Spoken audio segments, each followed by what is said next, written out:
good evening, everybody, on this wonderful Sunday evening. I'm telling you, tonight is a really cool show. And I'm going to let Karen introduce our special guest here this evening.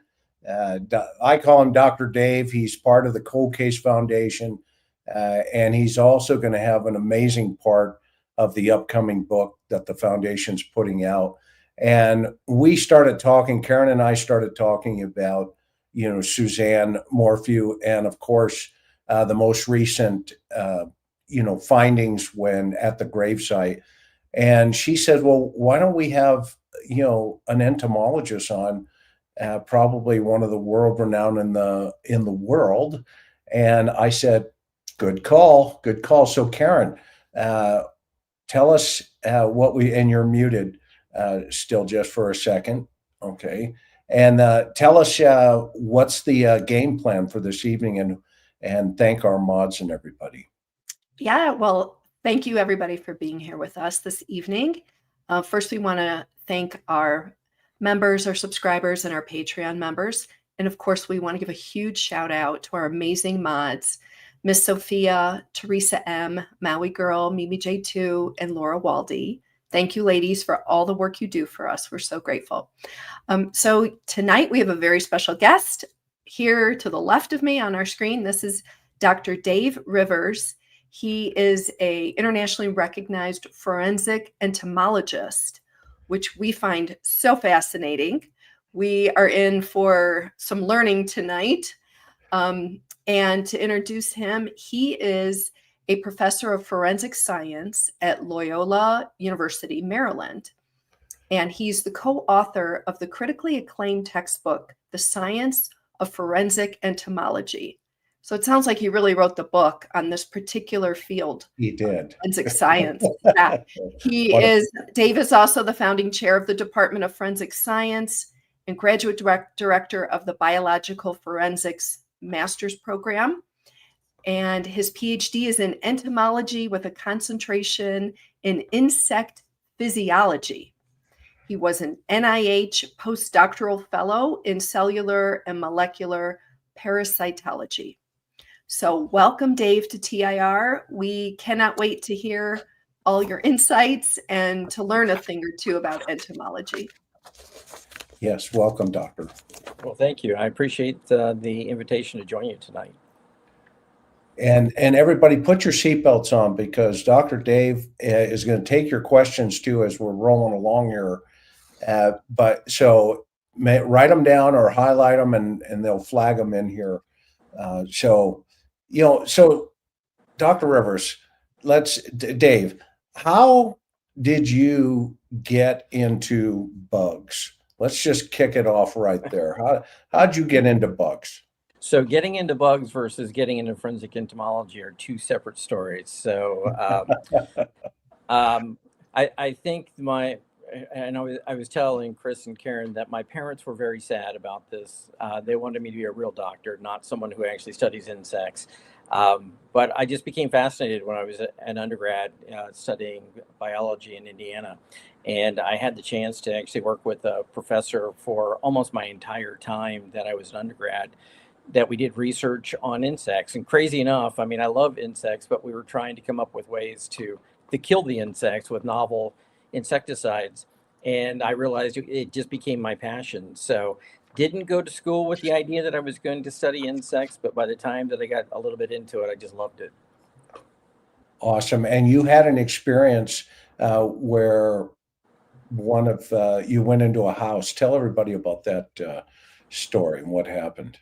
Well, forensic entomology came to me by chance, in all honesty. So as a graduate student, I was a teaching assistant for a professor who approached myself and another grad student one day and said, would you like a chance to help me with a forensic entomology case?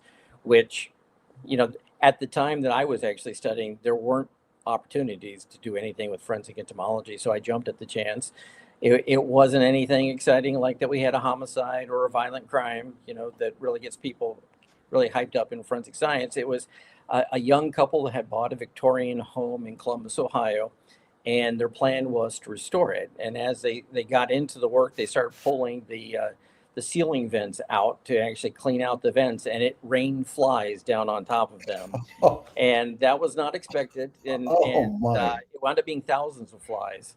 And the couple wanted to know what was going on. And for a long story, what wound up happening is that an elderly woman who didn't have anyone that was checking in on her had passed away, and she had decomposed in the house. And in an older house like that, they're not well vented. So if insects that are attracted to anything dead can smell it, they're going to do everything that they can to try to get in. And that's what they did. They could smell that body, but they couldn't reach that body, and they died trying to get in. So, as odd as that is, I was captivated. So I wanted to find a way that I could actually do forensic entomology in some way. And so eventually that I got my opportunity. But that was really an impactful moment, I think. Wow.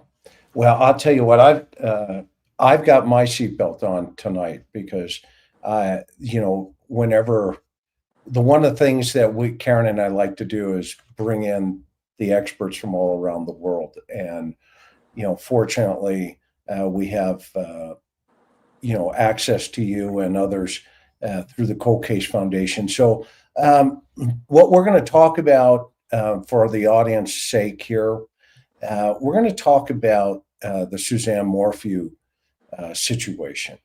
And in one of the documents where they discovered her remains, they had an entomologist weigh in.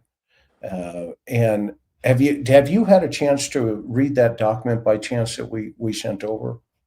So I've had the chance to read the autopsy report and the grand jury document, and unfortunately, there is an additional document that I don't think has been released to the public that has the opinions of the entomologist that's reviewed that case. So haven't had a chance to see that. I'd love to be able to get a little bit more information as what caused him or her to form the opinion that they did.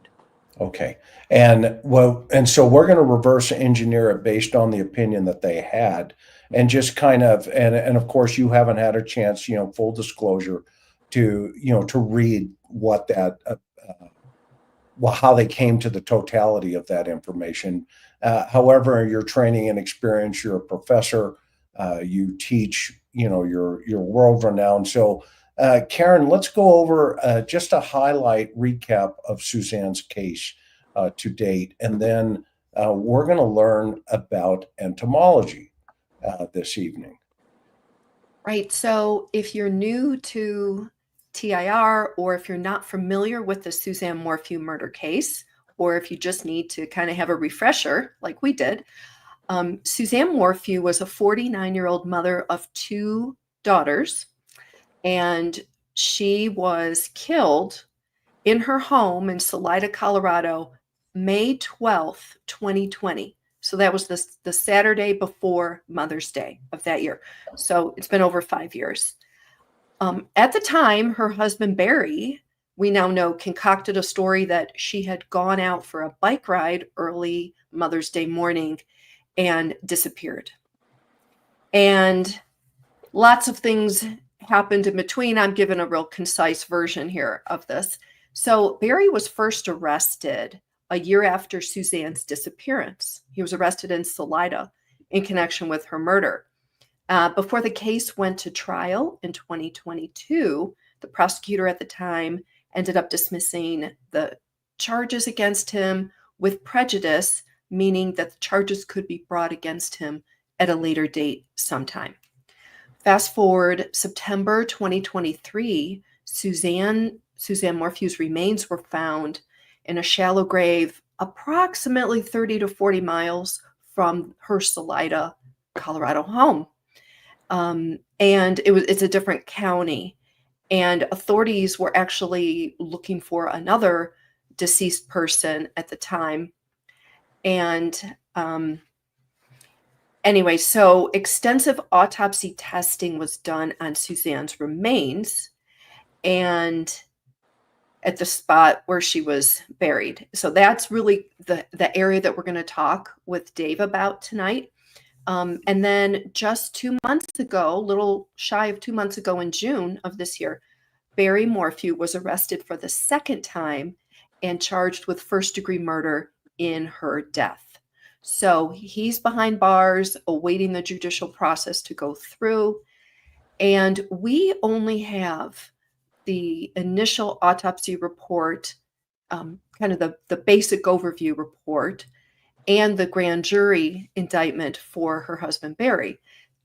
We don't have a full autopsy report. Chris, most ME offices, they don't even release extensive reports to the public, i.e. the media. So we've got what you guys, if you're following her case, already have seen, but we just think it's going to be really interesting to kind of put, excuse the bad pun, a microscope over this tonight and find out more details. That was a really bad pun. Find out what more an entomologist, a forensic entomologist like Dave, can glean from what has been released. Yeah, excellent. And so here's just a quick agenda overview for tonight's presentation with Dr. Rivers. Introduction, obviously the type of insects, etc. Using entomology. I don't even know how to pronounce that word. How do you pronounce that word, Dr. Dave? Entomology? No, that's entomological. Thank you so much. Yeah, just I was waiting for Dave to say. Yes, please help us, Dave. D minus help over here. Student in the back, D minus. Anyway, to determine time of death, because I always just used to get your reports, and we'd stand there while you guys were doing your thing, but we didn't touch anything. So where do you want to start in here? Why don't we start with introduction to forensic entomology? Dr. Dave, what can you tell us? Well, if we're just laying the groundwork for what is forensic entomology, it's a broad discipline, basically, where that we tend to think of it in general of any time that we actually have insects or insect biology or their activity being used to address some type of legal case. And now when you say it that way, that makes it much broader than simply saying that we're dealing with a violent crime per se. Because the vast majority of cases that actually are dealt with have nothing to do with the human condition for the most part, because we're usually thinking about things like insects are actually invading your home, and people generally don't like that. Particularly if you paid a pest control company to actually come in and actually get rid of the carpenter ants in your house, and then you still have them after you actually had them come in. That turns into a legal case, and that's the vast majority of the types of litigation that actually takes place in the United States, or that you actually have insects in your food. And that winds up being something that is also, pardon the pun, but that's a bit distasteful for most people. If you really want some light reading, go to the Food and Drug Administration's website and check out the Defect Action Levels Handbook. And in it, it actually describes the types of contaminants that can actually be in your food that are acceptable because they don't pose a health risk based upon the assessment that the FDA has actually done. And it will describe how many whole insects or parts of insects can actually be in your food. So if you exceed that level, you might now actually have a legal case. But if you're within that range, then just because you bite down into a bowl of cereal and there's a part of an insect wing, you might not like it, but that doesn't necessarily mean that you actually have grounds for litigation in that particular case. So when my students look that up, it usually that repulses them more than when we actually start getting into some of the insects on bodies types of things as well. And then, of course, what we will talk about for the majority of time tonight will be aspects of medical criminal or medical legal entomology, where that we think about insects being used to solve crime. And I have to actually make that a little bit broader because we always say insects. In reality, it's insects and their cousins, meaning terrestrial arthropods. So things like scorpions and spiders and millipedes. They could also be involved. They're not insects. It's much less rare. When you start turning towards the creatures that would be in water, it's a whole different gamut altogether. So we usually we stay away from that. And then I should point out, insects can actually be responsible for death as well. So particularly when you're actually out in the southwestern part of the United States, you've got some spiders and you've got some scorpions that actually their venoms are potent.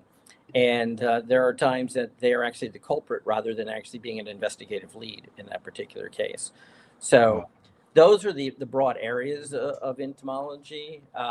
Usually anytime that a forensic entomologist talks about it, they always will go and say, hey, well, forensic entomology began in the 13th century in China, and it was reported by Hangzhou. I mean, everyone says that. And I think any video that I've ever seen, YouTube or everywhere else, but in reality, the Chinese actually probably knew that insects had an association with human decomposition at least 5 or 6 centuries before that 13th century example. What we don't know is just exactly when in the United States that we started having common practice of forensic entomology, because most legal entities didn't recognize it as a discipline until really we got to about the 1980s. So there's kind of a gap. We have pieces that actually show that there's entomological work that took place that you could argue is forensic entomology, but it really wasn't formalized until that we're much, much closer to where we are today.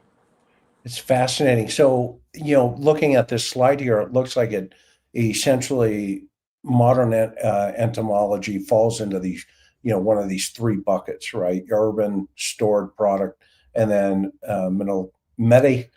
medicological entomology. And we're really going to focus on the last one, like you were talking about. But in the U.S., because of the different types of environments that you would see, right? Let's talk about a body dump like Suzanne.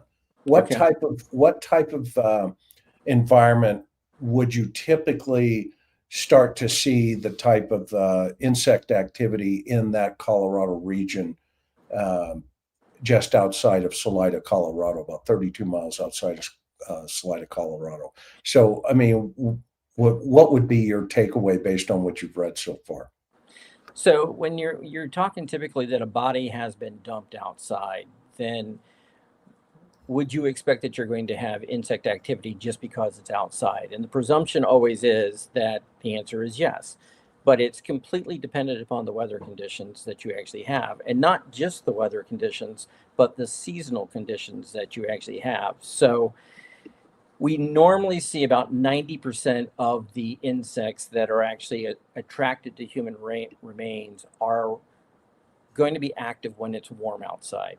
So there's nothing earth-shaking about that, but it's important to recognize that. So for most regions in the United States, that typically means early to late spring, depending upon what your typical spring-like conditions actually are. And that will last until that you get into early fall. That's the peak activity. It doesn't mean that you won't have activity at any other time of year, but it also is dependent on a number of factors. When you're talking about Colorado, then by comparison to Maryland, where I'm at, so your summers usually aren't hot and humid like what we actually have in the mid-Atlantic. You probably have your days, but the warm conditions tend to hit Baltimore much sooner. And the key with that is that your nighttime temperatures, if they continue to get below freezing, will greatly suppress insect activity, even if your daytime temperatures get above 60 degrees. So a lot of times what you'll see when someone's doing an internet search for forensic insects is that they'll see these blanket statements that blowflies, for example, will fly at any temperature above 55 degrees Fahrenheit. More or less, that's a fairly accurate statement. The physiologist in me will tell you that there's a lot more to it than just that. So if you look at the temperature data that's associated with May 9th of 2020, the daytime high, I believe, was around 73 degrees Fahrenheit, but the evening low was 31 degrees Fahrenheit. So there's not very many flies that can actually handle those types of temperatures. And when you then take a look at the next day, May 10th, you'll see that the low was 29 degrees. So those types of temperatures have a tendency to kill eggs and larvae that have not been conditioned for those types of temperatures. And in fact, for most of the blowfly species, their eggs are not resistant to those low temperatures. The larvae do much better. So if you had flies that were attracted to a corpse on either one of those 2 days, and then they went ahead and laid eggs, there's a very good chance that many, if not all of the eggs would be killed due to low temperatures, unless that they were protected from those temperatures in some way. So that immediately, that's a big difference, because May 9th or 10th in my location is we're nowhere near those types of low temperatures. So we would have adult flies and they could lay eggs, but they're still not going to be resembling the type of activity that I would see in June, July, and August. Sure. Dr. Dave, so just jumping into what we know about Suzanne Morphew's remains, the report says that she was likely moved from another location at least once, maybe twice, to the location where her remains were found. Can you tell, is there any way to tell what kind of insects could have been, buried with her or on or around her, in order to get some clues as to perhaps how long she had been there? Well, I know that that's one of the conclusions that that is given in the grand jury report, is that the body is not believed to have decomposed in that shallow grave, and that's certainly Right. based upon what they've seen. That's a viable argument that you can actually make. But there is another way of looking at it. So there's multiple explanations that could account for it. So I don't know which one it is. So I don't want to actually say, hey, this is the way it is. It could very well be that the body was moved. And when you see an absence of insects that you normally would expect to be on a body that's outdoors, that's one of the first things that you think may have happened, is that body's not always been here. It has been moved from some other location. So that's definitely a possibility. Now, the other possibility, or at least one other possibility, is if you put a deceased person in a shallow grave, and we don't have a report as how deep that grave is, but most forensic anthropologists will actually tell you that a Felonia's burial usually averages about 2.5 feet is typical. So, and the logic behind that is they want to bury the body, but they don't want to spend a great deal of time there to avoid getting caught. Seems reasonable. If I've committed this murder, I don't want to get caught. If I start piling dirt on a body, I've created a barrier that does two things. It's a barrier that is going to slow or prevent the release of decomposition odors to even be detected by any type of animal, whether that's insect or some other type of animal that might be attracted. And then the other thing that it's going to do is it's going to be very challenging, even if the odors have been detected, for something like a fly or a beetle to actually reach that body. Now, we don't know if that's the scenario that exactly took place, but I can tell you that if you put dirt on a body, even that it's a 1-foot burial, it's going to have a profound impact at reducing insect activity. So if it's 2 feet, it's even less. And so studies that have been performed looking at the impact of burial have usually used adult pigs or piglets and buried them at different depths. And usually once you get below 3 feet, you've created an effective barrier that almost every insect that we think about that might come to a body in a terrestrial situation above ground isn't going to happen in that burial. So the other way of looking at this is some of the studies that have looked at insects coming to a body that's lying on the surface when it's warm outside usually will state that there's about 8 waves of insect succession or that are attracted to different conditions of decomposition. When you bury that body, it becomes 2 or less waves. So it's a significant reduction in insect activity. So if that body was buried 2 feet by dirt, it wouldn't surprise me if there was no insect activity. Now, that's just talking about insects standing alone from what the anthropologist actually said. So, because that would be my job, is not to worry about all of the other opinions that are actually out there, but just to focus on the insects. So it is possible that you would have no insect succession if you buried first, and that and that Suzanne's body was not exposed to the air for a very long period of time. Well, here's my follow-up question. If she was buried elsewhere and there was any kind of decomp or any kind of, not to get gross, but bugs on her remains, and then was moved to the shallow grave. And this is all, let's say, within a 30-mile or, a 1-hour driving distance, right? Not state to state, but let's say down the road or what have you. Could you tell, or is it trying to parse too many, small hairs here? Could you tell if the bug activity from, let's say, burial site number 1 came with her into the shallow grave?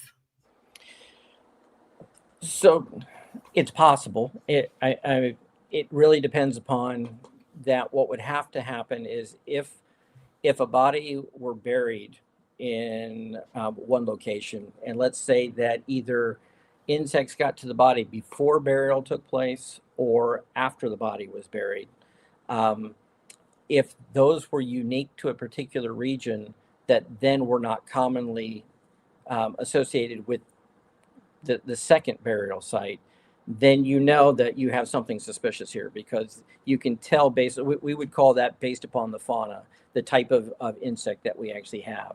If the distance is something like 15 miles, I wouldn't expect ordinarily there to be a unique difference actually taking place, unless the situation was that you were dealing with a body that was in a urban location that was being transported to a rural location, or vice versa, or some other parameter that was unique about the first location. So I'll give you an example from my location. So my campus is located in the north central part of Baltimore City. So it's an urban city that we do not expect that we would actually have flies that would typify the surrounding countryside where all the horse farms are actually located. So if we did, when we actually had a body that's found, that immediately sends up a red flag that says, that doesn't make sense. Now, there's still other possible ways to explain it, but it does suggest in a situation like that, the body has been moved. The difficulty in a scenario in which that if one suspected that the body was first buried, dug up, and then buried in a second location, any type of burial is really restricting the insect activity. So it may not be the insects that are giving away that this took place. It's more likely that the soil itself that would be attached to the clothing, or some botanical that's associated with it, or even a spore that's associated with a fungus or a mold, might be more telling than the insects or the lack thereof in a situation like that. Sure. Now, I'm curious, have you ever seen in any homicide cases you've consulted, and I'm going to put in what we know or what we think with Suzanne's case. So her husband was an outdoorsman. That's putting it mildly. I mean, he was a hunter, etc. So let's say she was buried, let's say close to her property where she was killed, let's say under a tree or what have you. And she was dug up from there and moved. Now we know twice. So there was a second location. The shallow grave sounds like the third location. Have you ever seen prosecutors test the soil of the place where the body was found and then go back and pull soil samples from like the crime scene or in and around the crime scene? And would they bring it to an expert like you to be able to say the soil is different enough where we could tell, yes, she was at place number 1, then place number 2, then place number 3? So that has been done. It's been somewhat limited in the use, but I think that it's starting to actually become a little bit more common in the United States. It's been done in the UK a little bit more than it's been done in the United States. So one of the areas of research, so it's not my area of research, but one of the areas that is being investigated is trying to determine if the microbes in the soil and or the elemental analysis of the soil is consistent with the body having decomposed in there. So, for example, a colleague of mine in my department does elemental analysis of soil, characterizing whether it reflects that a body has actually decomposed in that soil, and then is comparing that to different soil types as well as different types of controls to see if you can distinguish it between other types of animals, or is it just that you're being able to tell there was a lot of calcium in the soil that suggests that you actually have bone leaching that's actually taking place, or that you have fatty acids that might be consistent with a body having gone through bloating and then purged, and all of that went into the soil. That is definitely something I think that they could test. Now, there's a number of reasons why it may not tell you a whole lot, particularly if you've had significant rains or a lot of snow melt. It can wash that away. But if it's clay particles as opposed to loam or to sandy, then it tends to, those types of elements tend to bind to the clay and actually last much longer. So you're looking at months to years that it's still present, as opposed to days to weeks in other types of soils. So I think there are methods. The insects won't be nearly as useful in that situation unless someone did something like, it's not a forensic insect that you're picking up if you're talking underneath a tree, but you might have some type of caterpillar or beetle that was associated with that tree that overwintered by burrowing down into the soil, and then you inadvertently picked that up and transferred that to another location, and it makes absolutely no sense for that insect to have been at that other location. It would be circumstantial, but depending upon the type of insect, you might be able to actually compare the DNA of the insect that you found with the population that's back in that original site to be able to say, this is related to those very strongly. That is more than what you would expect it being an hour away, and the type of relatedness there. So it's not impossible. That approach has only been done in a limited amount of times, but it has been done. So there is precedent for doing that. That's such a fascinating conversation. I didn't mean to interrupt, Karen, but I just have one question based on what Dave just said. If, for an example, she's buried someplace else, right, originally, and then she's brought, maybe moved once or twice, what's the type of insect that would burrow into try to get to where the body potentially could be located? What are the insect types in that geographic region? So it's going to be dependent upon how deep the body actually is. But Okay.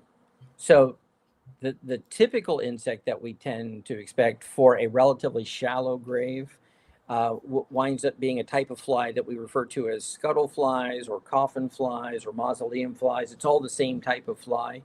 They actually are adapted for being able, as an adult fly, to actually walk in the cracks of the soil, trying to get down to a body that's down there. Wow. Prior to embalming bodies in the United States, there are reports that they would actually make it to a coffin and then they would get in.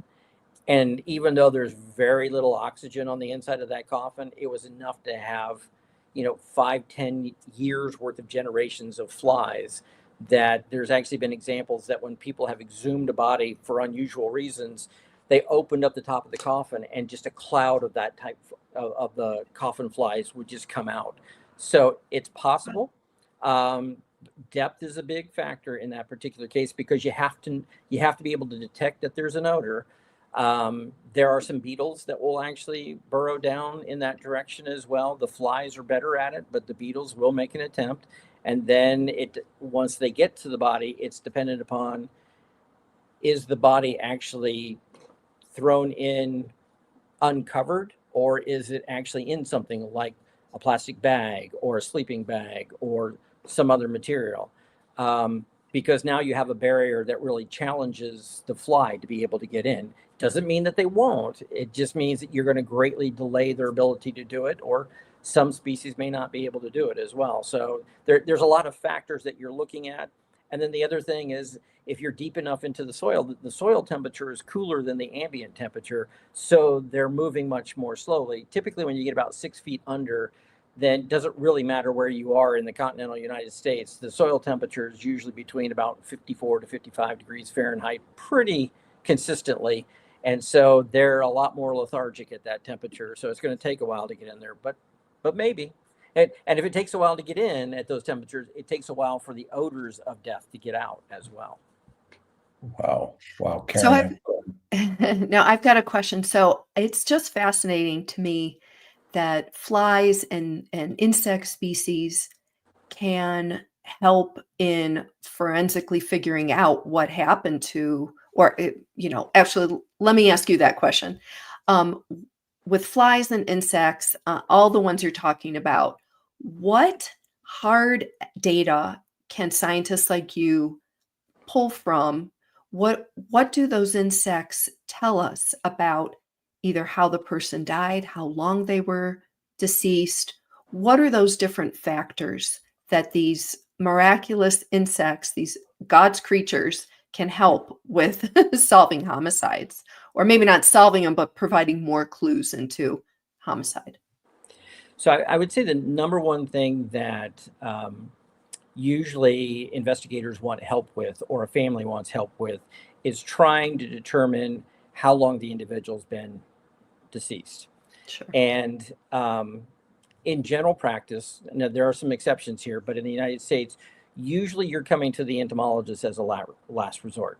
There's some jurisdictions that don't use entomological evidence at all. I'm biased. I disagree with that. But part of the reason I'm biased against that is because I think that you need to collect every piece of evidence that you can, because you don't know when you may need something like that. And when you're dealing with cold cases, this is where it becomes so evident. If you didn't collect it in the first place and we don't have it, we can discuss the possibility. So with that in mind, then what people really want to know is how long that person's been deceased. And so you're usually using insects when, in most cases, when you're dealing with an outdoor decomposition or a decomposition in which that you are in advanced stages. So it means that forensic medicine is not able to use their traditional methods for being able to determine someone has passed. The general rule of thumb is about 72 hours after death. But that might be sooner, because if we're talking, if your summer has been like my summer, then we've had many days of 90 degrees and very high humidity, that a body outdoors is showing bone in less than 36 hours, not 72.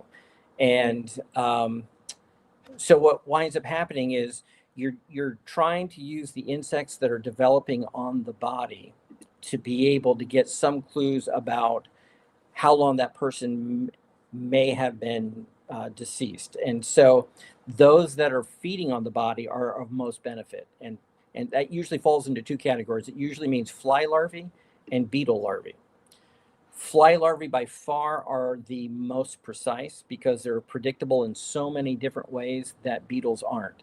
And just to give you just kind of a quick example of this, beetles might arrive first, but beetles usually are cannibalistic and predatory, in addition to feeding upon the tissues of a human corpse.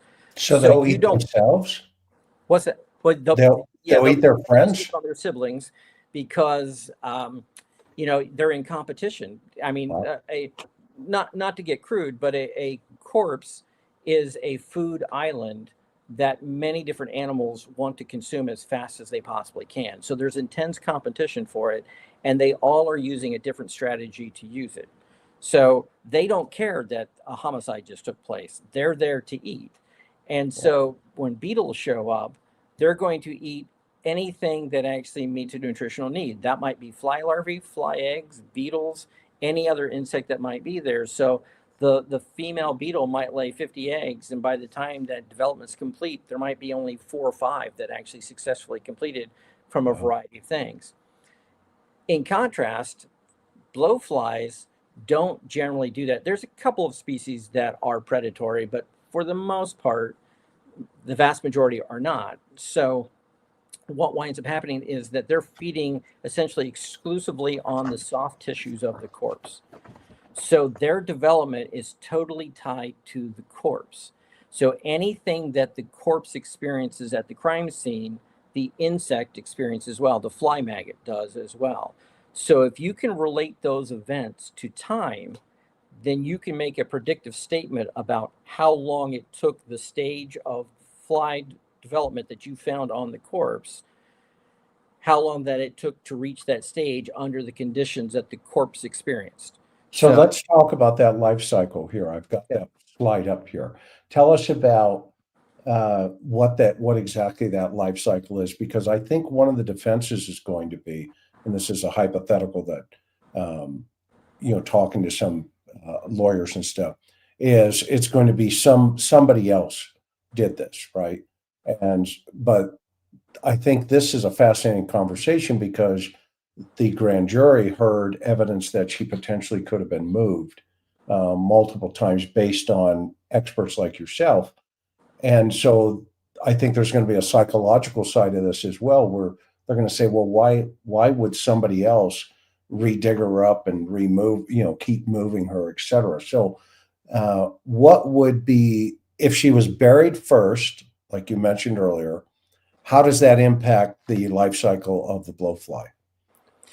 So with the way that you just stated it, you said if she was buried first. So we have to consider this possibility. So she's dead, she hasn't been buried. How long did it take to actually move her from where she was deceased to being buried, and where was she during that period of time? So the longer exposure that that body actually has, the greater the likelihood that blowflies would have detected that there was actually a corpse and attempted to lay eggs on that body before that she was actually buried. So that part I can't answer. So I don't know what that window of time is. But what we do know is if you actually kill someone and move that person outside, if it's warm outside, there's the possibility that by the time that you've taken 2-3 steps out that door, that you have a blowfly that's landed on you. Now, it's dependent upon a number of things. If I'm in rural Colorado, where that there's not a large human population and the vast amount of population I have winds up being wildlife and or livestock, then my blowfly population may not be large in that particular case. It depends. It doesn't mean, now we talk about blowflies. Blowflies aren't the only type of fly that would show up. Flesh flies are in high concentrations in Colorado because flesh flies specialize in dung oftentimes. So you could have had that as well. So it doesn't have to be a blowfly, but let's stick with the blowfly theme in this particular case. Okay. It's not beyond the realm of possibility that if someone's digging a hole and they have the body sitting next to them to drop it in there, there could have been egg laying that took place during that window of time. I see that on a regular basis when I'm doing experiments on my own campus. Now, we also have to take into account what time of day did that take place. So I'm complicating the question that you asked just a little bit, because if you're smart, you don't want to get caught. Right. So you're not going to stand there in your yard or some other location that someone may see you during the daylight. So you might be more apt to actually dig this hole at night. If you do that, the literature will tell you, and the general observation is that blowflies don't fly at night. So if I'm outside and the sun's not up, then there's a strong possibility that there won't be blowfly activity under those conditions, unless that I happen to have laid the body in tall grass or next to evergreens or somewhere else that blowflies actually will spend the night. And then they will walk to a body if that were the case. So without knowing that, but when you look at the cell phone information that they talked about and when they were turning things off, there was a lot of that phone activity on at least one of the days was when it was still dark outside, because sun wasn't up until 6 o'clock on I think the 9th and 5:59 on the 10th. So you have to take that into account, because it could be why that you didn't have it. But there is a possibility though that you could. Once you bury the body, though, the blowflies aren't going to get to a body that is buried by a couple of feet of dirt. And if it's more than that, they won't. If it's a really, really shallow grave, let's say that you really didn't take much time, you threw maybe a foot and a half of dirt on top of a body. It's variable, but sometimes blowflies will smell that. They will hover over where the body is, and they might even lay eggs. But the eggs will have to hatch on top of the soil, and then the larvae will have to crawl down. A lot of them won't make it. Some of them might make it. So here's an interesting question. Let's say a bucket from a bobcat was used, so a tractor, okay, and then the dirt placed on top of it. Blowfly activity, almost like you're talking about here, may or may not happen right away. But if let's say the individual goes back hypothetically and pulls her out again, moves her again, but he does it at night. How does that affect the insect activity, and will the blowfly immediately, be attracted to that new scent of decomposition taking place that's hit the surface now? So if it's at night, then you still have that same limitation that blowflies generally won't fly at night. Most of the flies won't fly at night. Okay. Is there an insect that would immediately go, wait a minute, what's that? To a corpse, there's probably no. As Okay. far as the research tells us and what people have actually seen, there really isn't. Now, the interesting thing about the description that you actually had, because there is a case out of Baltimore where a body was exhumed by the police using a bobcat, and they were brutal. I mean, the body made contact with the shovel, and in that case, you would expect that you would actually have decomposition fluids that's actually on that there's a strong possibility that someone wouldn't even think to actually clean off of that. Right. So there is that possibility, and it's even possible that you would have flies that would be attracted to the bobcat because that you actually had the scent on that as well. Yeah, fascinating fact in this case, the owner changed his scoop on the front of the bobcat almost immediately after her disappearance. He went out and bought a brand new one. Oh, wow. Yeah. Which was to your point, right? That's interesting. So I've got another question, Dave. So we know, back to Suzanne's case, we know she was killed May 12th, Saturday, 2020. And we know that her remains were found September 2023. So that's roughly three and a half years, right? Okay. If she was, and again, this is hypothetical because we don't know, but I'm just kind of going off the court documents that we do have and what we do know. So if she was initially buried, right after she was killed, if she was buried, that was the first time. And then at some point, sounds like her remains were exhumed and moved to a second place. And then after that, they were at some point brought to that shallow grave. Is there any way to tell from an entomological standpoint how long she would have been in that final shallow grave? Well, what you would potentially be able to do, assuming that you had insects that were in that final grave that were there, then what we would be looking for is what is the insect attracted to. So in most cases, when we think about flies, then they are attracted to soft tissues of the corpse that are in some state of decomposition. All of them are not attracted to the same stage of decomposition. So I had mentioned several minutes ago that there are waves of insect activity that you can actually come across, and why that one group comes early versus another group comes in the third wave or the fourth wave is dependent upon the stage of decomposition, the types of microbes that are actually there.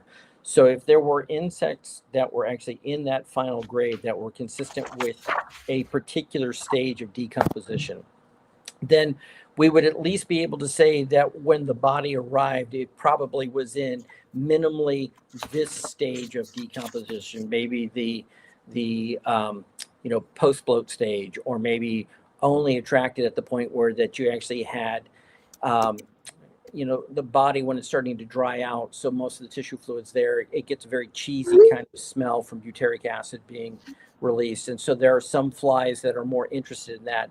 And if you had some of those, you could say that minimally tells us that that person has been deceased for X period of time to have been attracted to that stage.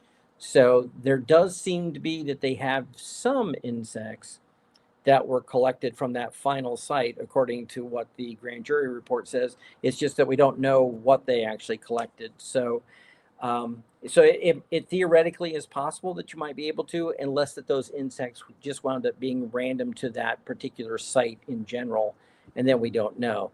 The other thing that you might be able to do And there's far fewer people who can actually do this. But when the bones are there, even though that the description is that the bones were bleached, there usually are mites that are actually on those. And believe it or not, that they can be in the hundreds of thousands to millions that can actually be there. There's just a handful of people in the United States that can accurately determine what species of mites and be able to give an idea about how long that they've actually been there. But that is theoretically possible. Most entomologists are not looking for that because they tend to look for the macroscopic insects. You know, a big fat maggot is actually there, so you pick that up, you see it, or the beetles are there. The mites, you have to really pick that up, and you may or may not see them moving around, but more than likely you have to put them under a microscope to be able to have a real sense that they're actually there. So it's theoretically possible. There are some potential clues that are there that we're hoping that the entomologist actually took a look at, or at least sent them to someone else to actually take a look at, but we don't know at this point. I'll tell you, if you're just joining us tonight, this is Dr. David Rivers. He is a forensic entomologist. He's also a professor at Loyola University. Easy for you to say. Yeah, I know, Loyola. right? And those of you who, anyway, he's also he's the chair of the Department of Forensic Science and the graduate director of biological forensics. As you can tell, he is an absolute fascinating human being, and he's also part of the Cold Case Foundation. These are the types of experts that we have access to, and I am learning just a ton of information here. And I just found my sweetheart asked me to find the grand jury indictment. And Chris, let's go to page, if you've got it, let's go to page 6 of that report. I know Dave's had a chance to look it over. There's one paragraph where it talks about a forensic anthropologist was brought in for Suzanne's case. And I can't help myself, so please forgive me. But Chris, if we can get that paragraph up, yeah, I'd love to walk through it and to get Dave's opinion on any morsel of detail that he thinks was going on behind the scenes for how they came to that conclusion. Okay, so hang on just for a second. Yeah, almost there, but keep talking. It's the next. Yeah, it's the next paragraph. It's the top of page 6, and and again, I should say we're not looking for speculation, obviously, but we are lay people, and when we read this, we have a totally different sense than somebody like you, Dr. Dave, reading it. So if we can just kind of together go through that paragraph, and because that really, when we read that, that was really kind of the impetus for the show, and that to have an expert like Dave on just to share with us his insight and knowledge. And maybe it'll provide a little bit more of a clue for us following this case as we await, we're assuming there's going to be a trial at some point. I guess one never knows if a case is ever going to go to trial these days. You never know what happens. But I'd be really interested to, Chris, if you want to read through that, and then we'll ask Dave for his opinion on that. Sure. A board-certified forensic anthropologist, a botanist, and entomologist all analyzed the remains, and several observations were noted. There was a distinct lack of bug activity, which was inconsistent with the remains having decomposed at that location. All right, I'm going to stop right there. Yeah. What's that jump out to you, if anything, Dave? So that stood out to me, and so you have to ask yourself, so do we think that the body was buried?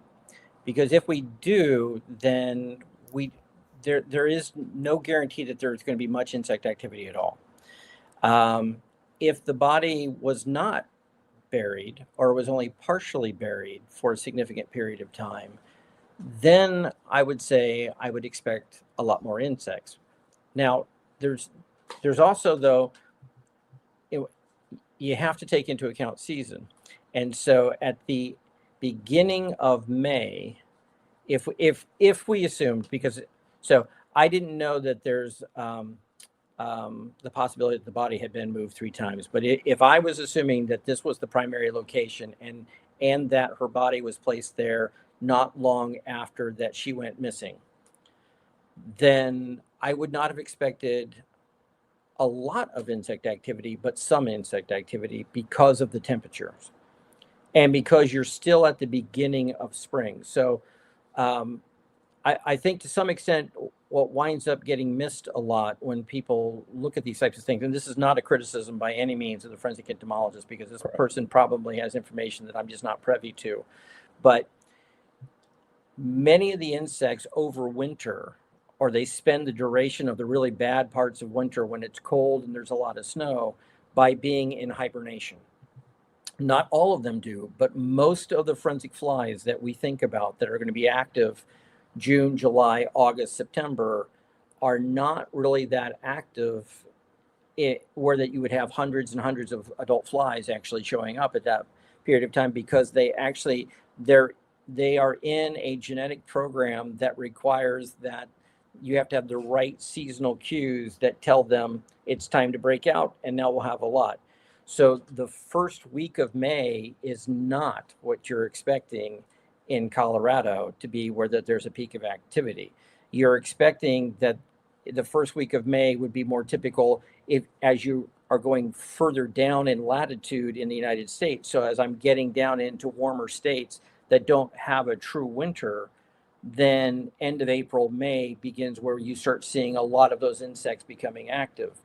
If you're in a state where that it's possible that you could have snow very easily into the 1st of June, then you should not think that you're going to have a lot of blowfly activity. And this is where that when you look at the temperatures and you don't take that into account, then you would have expected a lot of insect activity because of the temperatures, because the daytime highs were pretty warm, but the nighttime lows were still pretty cool. And it doesn't make any difference, because some of those flies can be, so this even complicates it more. And I come across this quite frequently out my way, is we could have a corpse that's in Baltimore City in March or April that has blowfly adults actually on it. And everybody's like, well, where were the flies? Or where are the larvae, and where are the eggs? Well, they can eat the corpse by tasting it, but they can't lay eggs, because that the reproductive organs of the fly are in hibernation. So they can be active during those cooler temperatures, but they can't be reproductive during those cooler temperatures. And so you've got a mix of flies that occur in Colorado that fall into that category, some that doesn't apply to, and some that it does. And you have some species that would have been active, but they never occur in high abundance at that time of year. So if someone says, I'm missing a lot of bug activity, then I need the context of what that person's interpretation actually is. What do you mean by a lot? Because from a seasonal standpoint and from a geographic standpoint, I would not have expected a lot, even if the body had never been buried. Interesting. Right, because of this time of year. Because of the time location. of year. Yeah.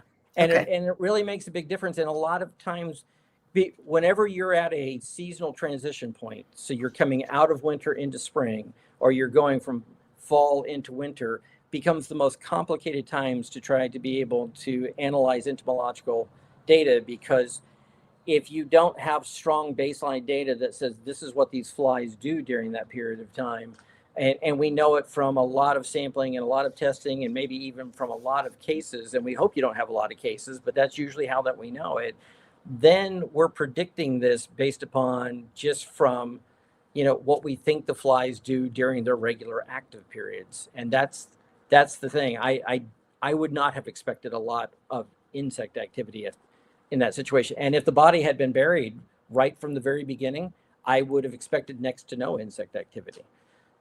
And Wow. that very well could have happened. She could have been buried very shortly after she was killed. In fact, I think there's a working theory. It's opinion only. It hasn't come out from the state. But Chris, wouldn't you say that would have been correct? Based on what we know about Barry's bobcat and the use of that, et cetera, et cetera.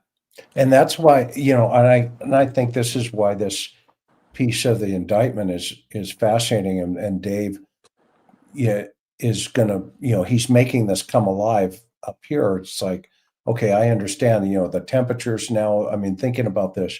Now, what about this next piece here, Dave? Weigh in on this concept that where it says the clothing items lacked evidence of decomposition, which was inconsistent with Suzanne Morphew wearing the bike clothes at the time of her decomposition. And then additionally, there was a lack of animal predation on the bones. There was only a very small amount of dissected soft tissue found on a few of the bones, and there was no hair mass located. What jumps at you? Well, I think that you have multiple interpretations again of what possibly could have happened. So one can be exactly like what the anthropologist actually has concluded, and that is this is not the primary crime scene, and not the original. That's definitely a possibility. Certainly, I'm not saying that that's not the case. But then, if the body had always been buried there, and that animals did not detect that body until after that, you basically have had almost all the soft tissue disappear. Once the fat is gone from the bone, in other words, what people will usually refer to as degreased, then the attractiveness of that bone to a large predator of any type is greatly reduced. And even if it was a situation that you had just simply bone alone, so if exposure took place and there was still some tissue but not a lot of tissue on it, the odor profile is so much lower than when you actually have the digestive organs still intact, because that's where your odors are really coming from, is having a gut where and the bacteria are creating all those odors. If exposure to air and surface doesn't take place until after that has decomposed, you're going to have lower activity anyway. Now, again, that's just a possibility. That doesn't mean that accounts for what's going on, but it's almost as strong a possibility, in my opinion, as the original explanation as well. And then what about the loss of hair mass? Another possibility is that at some point when those bones became exposed, and if they're bleached, the question is, are those due to sun bleaching in that case, so that they've been exposed to air for a while? Then that means that the hair would have been exposed to birds and rodents that would have taken the hair and built nests and taken them back to their dens at the same time as well. Again, this is a possibility. It doesn't mean that that's what took place, but it is a possibility. So it's a matter of when that the bones became visible, that someone doing a search could have found them at the surface level, because it sounded like some bones were still in this shallow grave and some were actually scattered around it. So something took place that eventually led to those being out there. There's just a whole lot less interest in defatted bone than there is when it's actually there. Rodents will chew on them, but rodents will usually take like the digits, the fingers and the toes, more than they're going to take the long bones. So I wouldn't expect nearly as much activity taking place there as well. So, so it's an alternative explanation to what they've actually seen. But again, the anthropologist might have hit right on it, that I'm really surprised. I'm a little surprised if the body had been buried, why they would have thought that there would have definitely been predation, because that's depth dependent. And if at all that we were dealing at any point with a bobcat burying a body, that body probably would have been too deep for predation to take place at the original site in the first place. Hey, break that down a little bit more. What do you mean by that exactly for the lay audience? Meaning, I understand what you're saying, the predation concept, but help the audience understand if it was on a surface, like a body dump. Oh, sure.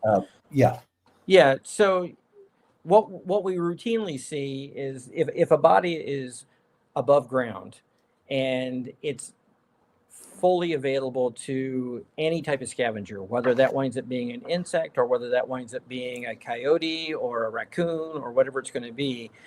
They're going to be attracted to that body relatively quickly from the odors that are being emitted from the body. And the strongest odors are coming from the digestive tract. So they'll come, they'll chew on the body, they'll tear tissue off. Some of them are very distinct in that they will actually leave marks on bones, depending upon what type of animal that we're actually talking about as well. And a well-trained anthropologist usually has had coursework and experience with being able to look at the bite marks and the scrape marks on the bone to be able to say, I think it was a dog of some sort, or I think it was a feline of some sort based upon what I'm looking, or no, it looks like that it's gnawing on the end. So this is more typical of a rat or something closely related. You bury that body, then it's very similar to the comments that I made about insects getting to it. If it's buried deep enough, then we're expecting that they won't smell it. So one of the things that we have to realize is, if you've never asked yourself this question, why do we bury bodies 6 feet deep? And the reason that we do is, prior to us embalming human bodies, then when we used to bury our loved ones at shallower depths, then usually some type of animal dug it up and drug it into town, and it was very disturbing to individuals. So the depth of 6 feet, usually it's anything below 5 feet, is not likely to be detected by some type of canine or some type of other animal that wants to actually get to the carcass itself. If a bobcat would have dug the original grave or two, we're presuming that that body was dug fairly deep. So even if it had decomposed entirely in one spot, if it's a grave that was dug by a bobcat, I would have expected that nothing would have got to it, more than likely. So, and that wouldn't have surprised me in any way at all, based on that depth. You know, there's a fascinating other point to this. Is this area where her body, the remains were found, is also what they call the boneyard for hunters. And, so there's other animals that were decomposing in the same area. And I wonder, do you think that would have played a role in anything? I mean, obviously that's a food source for all kinds of, animals and the bugs, et cetera. Go ahead. Well, I certainly think, well, you've got a lot of scenarios. So if the body had been there from the beginning, and you're placing the body in a location where there's high fly activity for whatever reason. So, when you're describing a boneyard, this is somewhat analogous to talking about people have routinely tried to get rid of bodies by throwing them in landfills. And you have a very high fly population that's there all the time, or next to a dumpster, or if you're close to, say, where livestock's being raised, because of all the feces that are there, then you have a high resident fly population that can respond almost immediately. So in a case like that, then it would be very difficult to show up with a body and try to bury it if it's not wrapped, without having flies actually get to that body, if you already had a resident population, because there were lots of animals from hunting that had been thrown there to decompose. So that changes things. It could also be a mentality type of thing as well. And certainly, criminal psychology is not my expertise, but when you listen to individuals who talk about this all the time at some of the meetings that we have, it's fascinating to listen to how quickly that someone can be characterized. In someone's mind that doesn't really fully understand decomposition, they may be thinking this could be an easy way to get rid of a body, is to throw it into an area where that we already have a lot of bones anyway, and they'll never be able to figure it out. And I can tell you that whether it winds up being a forensic pathologist or a forensic anthropologist, when they see a human bone, they know immediately it's a human bone, and it's not a deer, and it's not an elk. It's when it's a partial bone that it winds up being a challenge. So if someone was going that route, trying to mask the corpse, it probably was not going to work for them. Although, if this is the original site, it worked for 3 years, I guess, in that particular case.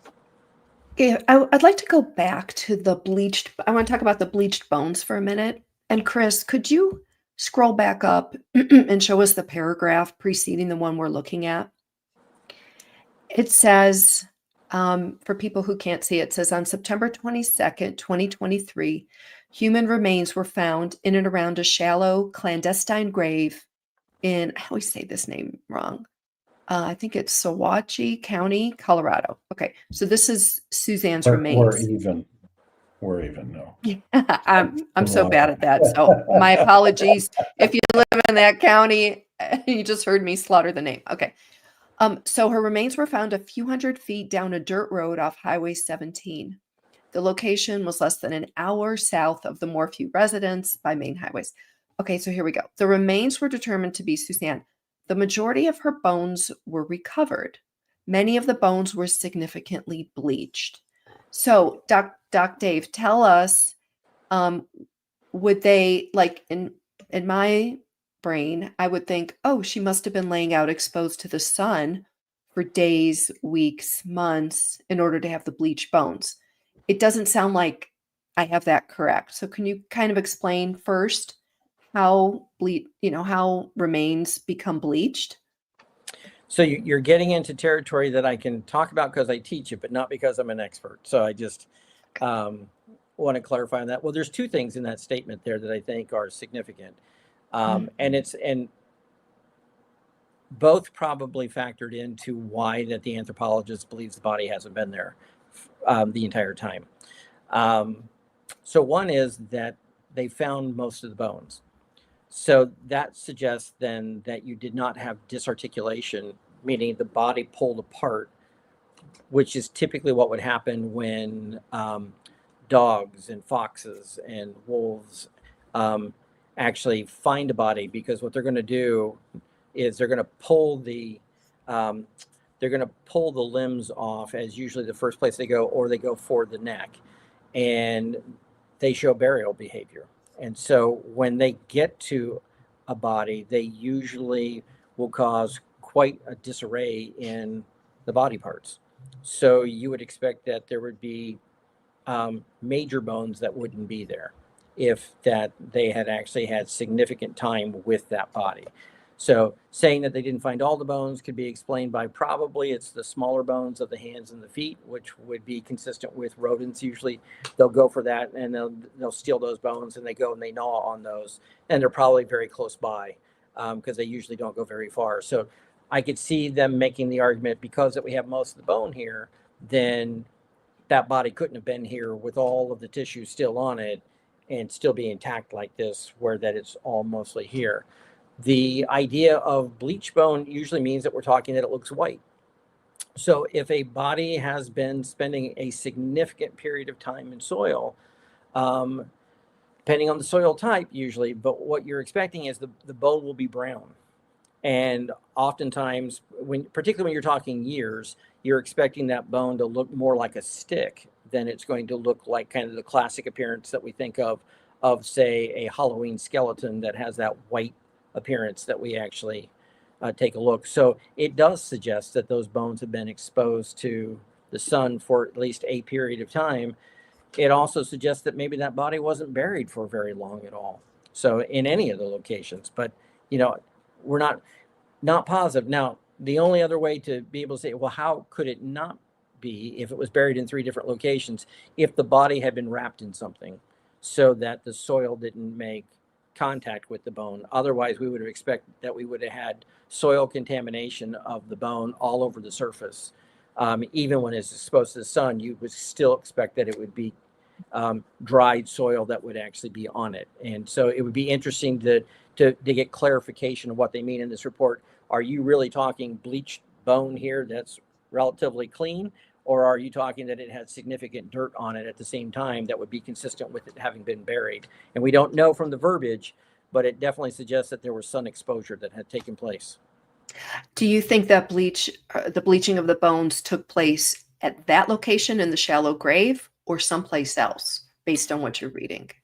I don't think I can come to that a strong conclusion one way or another in a case like that. So, okay, yeah, I would need more information. But, okay. One of the other things about this case that's interesting from an entomological standpoint, and I don't have an answer for it, but it is an area that's interesting to me, and that is So the tranquilizer BAM was used.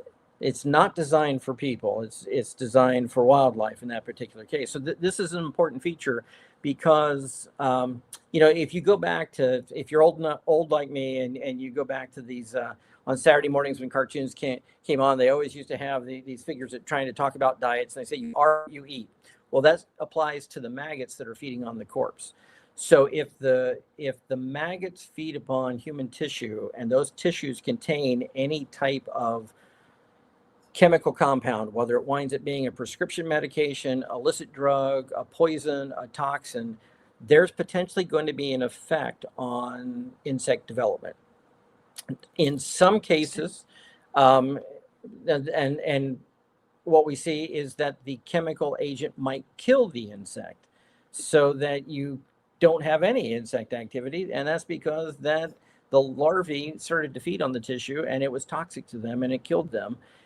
And in rarer cases, and there's not very many reports to talk about this, but that the agent inside the body actually caused the flies not to lay eggs at all on the body. I have no idea what this tranquilizer does. I tried to see if there was any information at all, or just in general about regular tranquilizers or similar chemicals that have had an effect. There are some drugs that have been tested that have like a tranquilizer-like effect on humans, that either slows down development or speeds up development, depending upon what the compound actually is. But I didn't find any evidence that it necessarily prevented blowflies from laying eggs on a corpse or necessarily killed the larvae once that they fed upon it. But it's not beyond the realm of possibility, because there's so many different chemical compounds that could be in our bodies that no one has ever tested what the impact is on insects. And it doesn't even necessarily have to be a noxious agent. I mean, if you just simply think about all the over-the-counter medications that we conceivably have access to, some of those could potentially have a negative effect on the insect itself.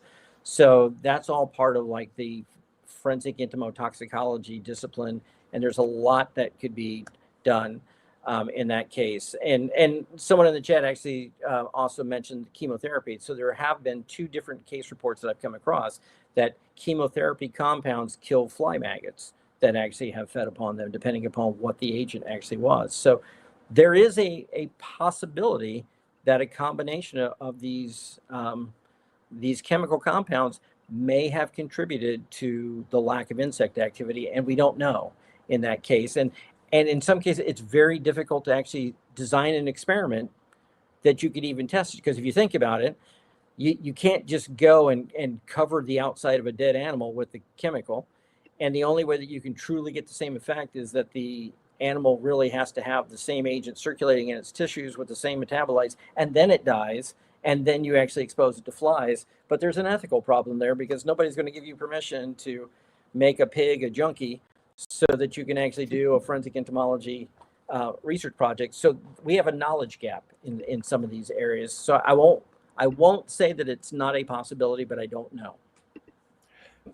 She had a cancer report, and Mimi's asking, would that have been used for the point of entry from animals or insects as a possibility?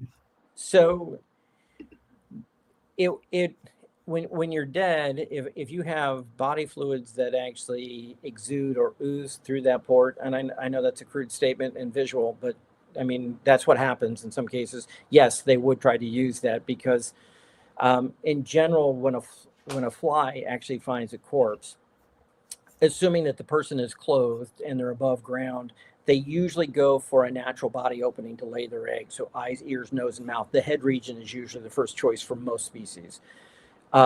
If there's penetrating trauma that has taken place, then there's a lot of people who have said, well, the flies always go for those areas because muscle tissue and the blood coming out is actually more nutritious. It makes sense, and sometimes that's true, but a lot of times it's not true. So it is a possibility. It depends on the circumstances. So yeah, so an insect could have, but we also don't know the condition of the body at that time as well. So there may have been larger trauma that was associated with her body. I hope not, but there's a possibility, in which case they probably would have gone for some of that larger trauma, if that were the case. Particularly if somebody was moving a body with a backhoe, you're not really trying to be gentle when you're doing something like that. Yeah. Right. I wanted just to touch on her clothing as well as a question. And we just read in that grand jury report that, I'm going to get it here in front of me.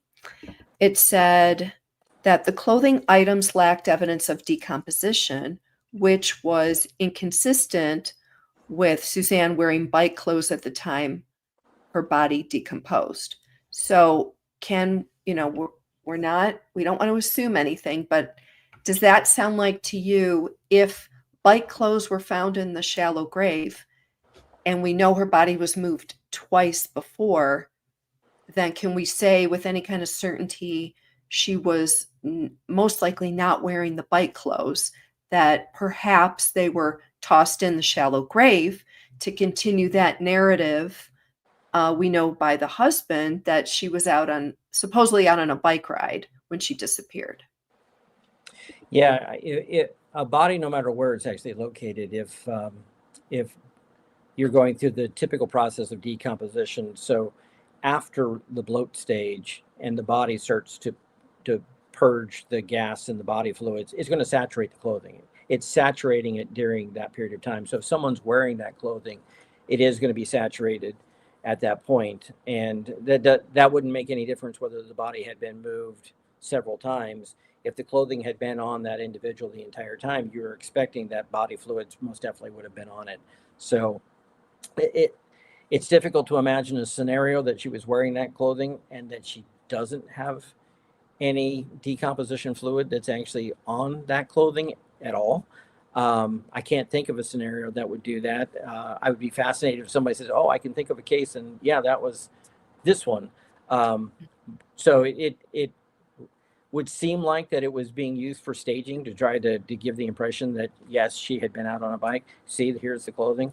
But my experience has always been that the clothing has definitely had body fluid, whether it's a little or whether it's a lot. There's always, if you're having complete decomposition taking place, and when you have that, then the insects are attracted to the clothing alone as well if they have access to it. So, yeah, it seems highly suspect that she was ever wearing it. Yeah, thank you. Appreciate that. That's a great question. So let's go back real fast to the sequence. You have blowflies, you have beetles, you have ants, but the beetles and ants seem to be introduced after the blowflies and that type of stuff. Am I off base there? So it's always context. So because it's a biological system that we're talking about, that it's always this way. So that just doesn't happen in nature. There are times where beetles can be the first colonizers, particularly if we're talking spring. There are a number of times that we actually see something like that. They get there first. There's times that the beetles come much later. There are times where ants will show up very early, but the ants seem to be, and this is kind of an iffy statement, because we know that ants will frequently show up to a variety of scenarios in which that we have a human corpse, but we don't know what they're going to do when. And it's just because that behavior in ants has only been studied in a patchwork framework. So the same species of ant might show up immediately, and then tomorrow it doesn't show any interest at all, and you might be in the exact same location. I say that because my lab is doing a lot of work trying to look at ants right now, because we're trying to get a better grasp on this. There is a tendency that when flies have laid a lot of eggs on a body, then certain types of ants are very interested at that point, because they want to take the eggs and the young fly maggots and they take them back to the colony and they eat them. But again, there are times where they'll completely ignore it. So, and the ants themselves are interesting because they will feed upon the corpse and make it look like that the body has actually had severe damage to it that looks like it was part of why the person died, but it's not. It's literally hundreds to thousands of bite marks that the ants have actually created on the body as well. So they're tricky to try to say, when do ants show up? But it oftentimes is linked to when the fly eggs are there so that they can actually feed them on them. Interesting. And tell the audience why that sequential timeline is important for estimating, time at death. So just a small correction in that statement, because you said for estimating time of death. So this is kind of, depending upon which forensic entomologist you talk to, we'll word it slightly differently. So really what you can do based upon insect development is estimate what we call either the time of colonization or the minimum postmortem interval. So what we can tell you is the minimum length of time that individual had to have been deceased for the insect that we found on the body to reach that stage of development. The reason we don't call it the time of death is because that makes the assumption that the insect showed up at the moment the person died and laid eggs immediately then. And we know in reality, in almost every situation, not all, but almost every situation, there's a period of time between when the person died and the insects actually showed up. And so we're not accounting for the full time of death in that particular case because of that window. Insect development doesn't tell us anything about that. So time of colonization has become, I want to say, the preferred terminology. It depends on who you ask. There's some people who don't like that terminology. It's a matter of semantics. It's just giving you a point of reference. Sure. What we know is that we'll have early colonizers, and then we'll have insects that come later, and then we'll have insects that come after that, and insects that come after that. Every insect that feeds on that corpse is modifying the corpse and changing the odor profile and changing the nutritional value of the corpse for the next group of insects.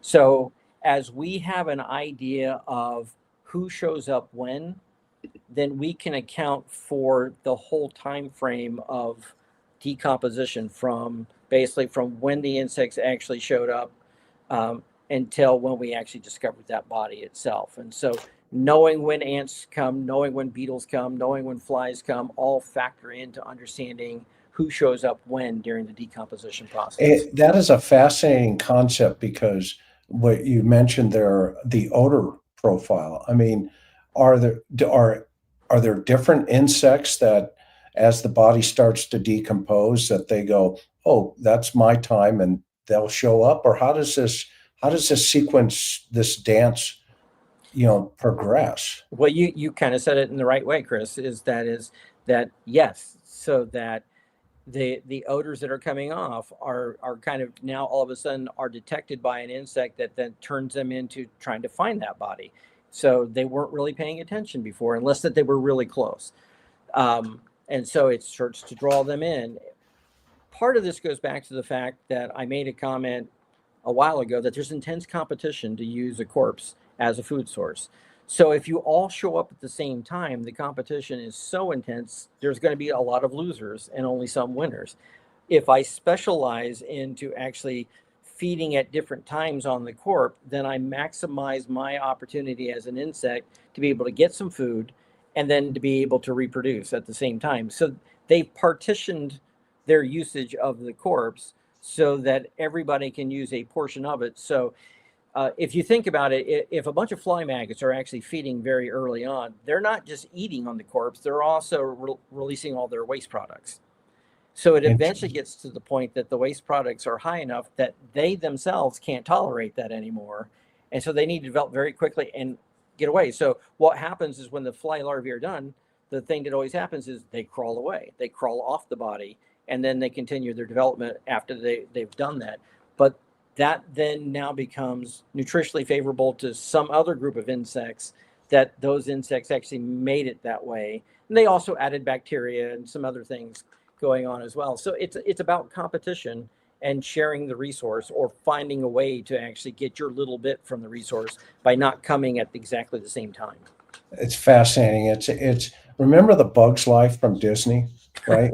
I was just thinking of that movie. Were you thinking of that? Who ordered the poo-poo platter? Right, where everybody shows up. This is absolutely fascinating. So the insect's growth stage, I'm looking at the slide here. and then the environmental factors, temperature, humidity, et cetera, and then obviously the data influence insects, growth rate, et cetera. And what you're talking about now is the sequence of these events. You mentioned the seasons variations, the geographic location, the weather, temperature, all of that.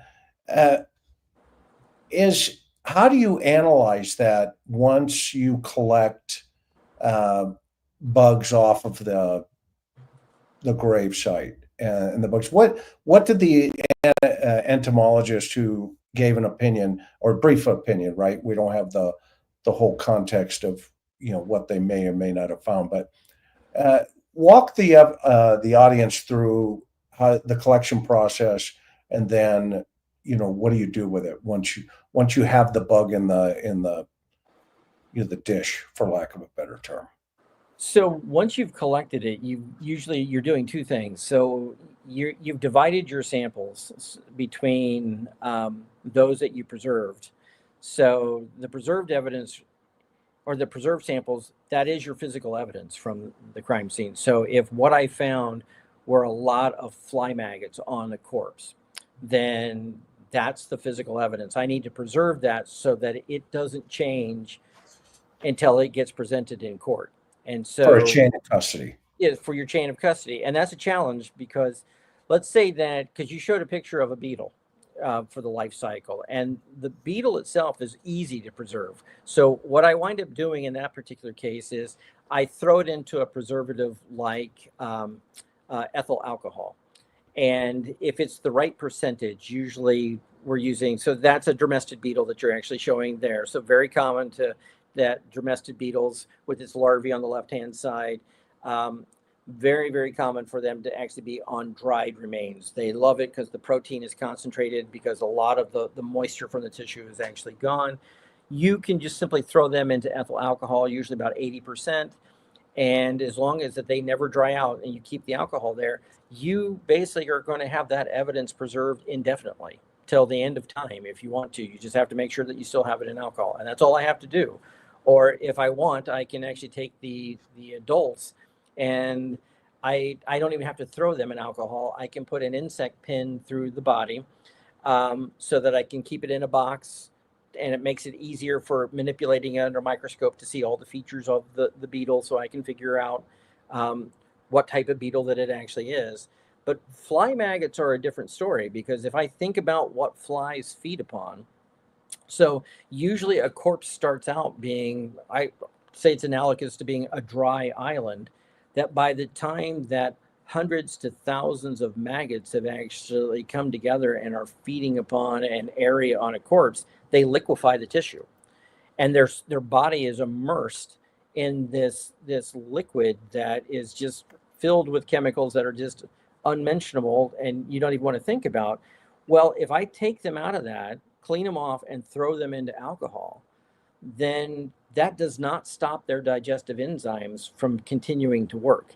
So even in that preservative, they're going to continue to degrade by their own enzymes that are actually there. Because so while you're trying to preserve the bug is actually starting to decomp. Yes. And so you have to stop that process, because its enzymes have to work in this really harsh environment of the liquefied corpse. So what we wind up doing is we have to blanch the beetle larvae as a preparatory step. So you wind up either putting them in, you can use boiling water that once it starts to boil, you turn it off, and so it's not a rapid boil, and you throw it in there for 2-3 minutes. Or if you're at a crime scene and you're in a pinch, then you go to Dunkin' and you throw your maggots into, get a small so that you're not wasting a medium in that particular case. And once that you've done that, you deactivate their own enzymes, so then you can actually preserve them. And you have to do that, because if you don't go for a long enough period of time, what's going to happen is your evidentiary sample that you have is going to have some of the flies are going to be still in good shape, and some have actually degraded, and it's not going to be admissible in court when you've actually done something like that. So you have to preserve it the right way. And now the real work actually is going to kick in, because all you've done it to this point is collected and preserved. You now have to identify what insects that you collected. So it's not good enough to say it's an insect. It's not good enough to say it's a blowfly. You have to figure out what the genus and the species, the scientific name is, because you need to relate its biology to the specific conditions of that case, so that you can actually make any type of statements about, should it have been there? Does this make sense? How long should it have developed? So, if it's a metallic green blowfly, I'm probably going to be able to identify that fairly easily. If it winds up being a fly maggot that looks like a doorstop that's kind of cream colored, well, all of the fly maggots kind of look like that. So now you have to do a specialized technique where you pull the mouth parts out and look under the microscope to figure out what species is it, how old is it. So that's the next step. You're really doing what we call classification and individualization in that case. And it's not any different than someone in a trace evidence laboratory trying to figure out what chemical it is and maybe the origin of the chemical. You're doing the same thing, only in this case, I'm trying to figure out what insect is it, and specifically what is its exact identity, so that I can now start using the information about it. And here's a great compliment with your colleague, Neil, that they were at a trial and Dr. Neil Haskell was testifying. So you're just as fascinating. And she is you are 100% right. Dr. Dave Rivers is amazing. Thank you for that. And Karen, what's going through your mind through this? I didn't think about the other side of this, where you're grabbing the bugs or whatever they are to preserve them. And then how do you had to do that? Because, being on my side, docs would just show up and be like, yeah, here you go. But there's a whole process to that. And he just explained it. It's fascinating. I didn't mean to cut you off. I apologize, son. Yeah, no. And a lot of that, much like DNA collection of evidence, is done in the lab, from what Dr. Dave is sharing. It's very interesting. I want to just switch gears just for a quick second. All of this has really brought to mind another case, and I don't mean to throw you a curveball, Dr. Dave, but I'm thinking of the Emily Pike case. And so Emily Pike was a 14-year-old girl who was murdered, and her body was found dismembered inside contractor trash bags. Actually, just let's see, she disappeared in January 27th, and her body was found about 3 weeks later up in northern Arizona. And so just kind of I know if you're not familiar with that case, my general question is this. In Emily Pike's case, so we have her, so grotesque and horrific. Her dismembered body is inside trash bags. So my question now, look, we don't know how those trash bags were found. We don't know if they were tied shut, if they were sealed. We don't know if they were left open. So, my question is probably a little unfair because we don't have details. But my overall question is, if a body is found inside something like plastic, like a contractor trash bag, could entomologists, be able to test and see, obviously, if there's bugs or larvae? Could an entomologist be useful in determining time of death in that type of a situation? Maybe. Not to have That's fair. So, because you mentioned that the trash bags were found in January, is that correct? No, actually, they were found. She disappeared at the end of January. The trash bag was found 3 weeks later. So February 14th, it was Valentine's Day, and it was in northern Arizona. And, we know temperatures were probably maybe up to 60 in the 60s during the day, and definitely much cooler in the evening. Yeah. And her body was found, the bag was found off a rural highway. Okay. So certainly season could be a factor in that particular case. And I'll give some predictions based upon what if it was warmer conditions. One of the challenges that you have when you're talking Arizona and parts of the western part of the United States is that there's large geographic areas where there's virtually no blowflies at all.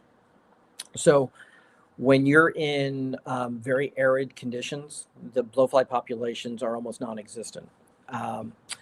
So you're then very limited in terms of what types of, I'll refer to them necrophagous insects. So necro meaning dead and phagus means to eat. So any of the insects that would be interested in coming to a situation like that, you're dealing with far fewer in a situation like that, depending upon the location. And so that just makes it more challenging. So between the seasons and potentially the geographic location, then there's a possibility that you just wouldn't have any activity. Now, if we change the location and we change the season, is it a possibility that human remains in a trash bag could be attractive to flies? Not to be crude, but if you've ever thrown trash out when it's warm outside and you've had blowfly activity all over it. So in Baltimore, anybody who's into blue crabs and they throw those crabs shells away will have flies everywhere. And the flies will actually lay their eggs on the outside of the trash bag. And then the larvae will try to actually crawl to the inside of where the tie actually is. And sometimes they get in. So one case I can tell you that just is fascinating to me is Neil Haskell actually worked a case in Las Vegas, or sorry, not Las Vegas, but in Nevada, in which, and I think this was the early 2000s. So the History Channel actually made a short video talking about this case where that a young woman murdered her mother and then disposed of her remains in essentially a Rubbermaid trash can. And then she took packing tape and she just went all around it as much as she could. And then she took that container and actually placed it in an indoor storage facility. And eventually those scuttle flies, those mausoleum flies that I was talking about that could get down into the ground and get to a body that's buried, got in. And when it did, there were, I think, hundreds from what the documentary actually demonstrated. So in a container that you thought there was no way that they could actually get into, that particular fly has been shown to actually be able to not only get in very tight spaces, but also to supposedly be able to chew through certain types of plastics.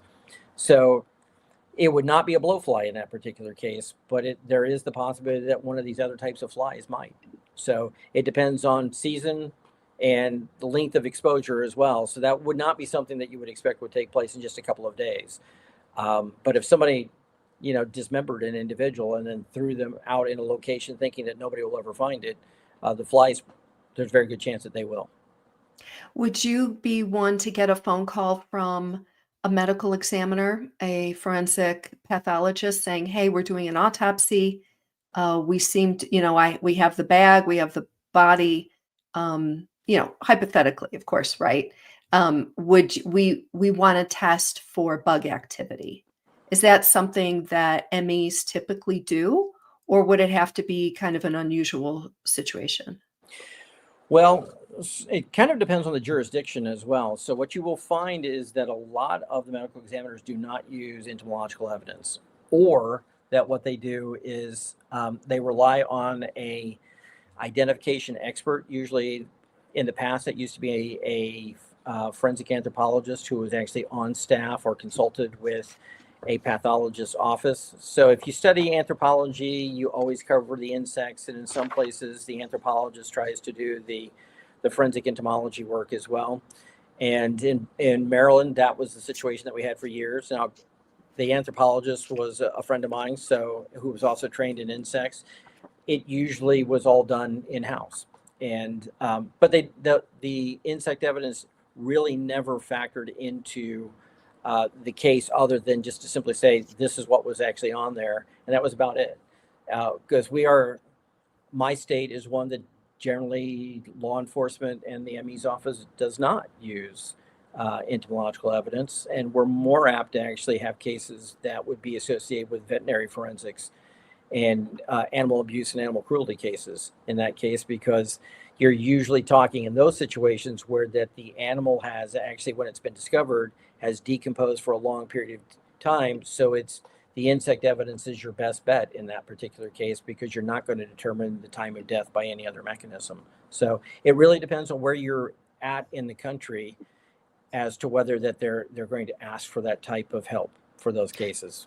And just to follow up, do you know what areas or what states tend to use not just forensic anthropologists, but forensic entomologists like yourself? Are there a list of them that Not a list anywhere. typically use? It's more of just knowing from word of mouth. So like Texas Sure. and Florida definitely do, because they have some very prominent forensic entomologists there. Arizona has two really good ones at Arizona State. Indiana actually is a state that actually has just an incredible number of forensic entomologists in the state that have helped out. So it's really kind of it's very patchy in the United States, and a lot of it is more of just history of having that connection, and they just continued it rather than has been a policy that they're going to. I think it's a Sure. weakness that we have. We really should just be for the areas of forensic science that actually can be beneficial to a death investigation. It just should be routine. Let's collect the evidence and have it on hand. So because you just don't know from start to finish how a case is actually going to turn. So to not collect something at the time that you're doing your initial investigation, to me, doesn't make a lot of sense.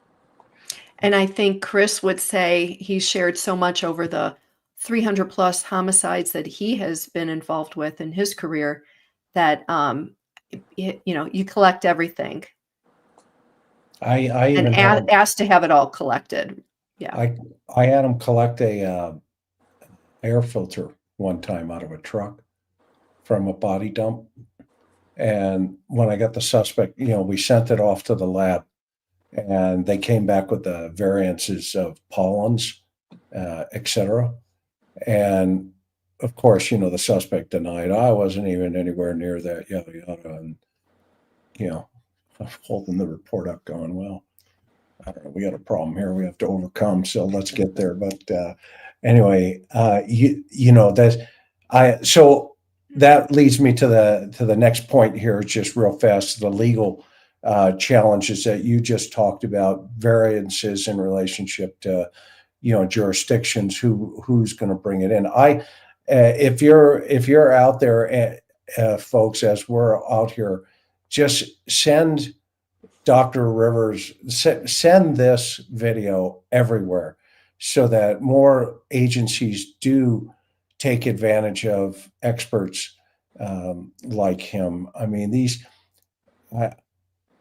there are just so many cases that can be solved if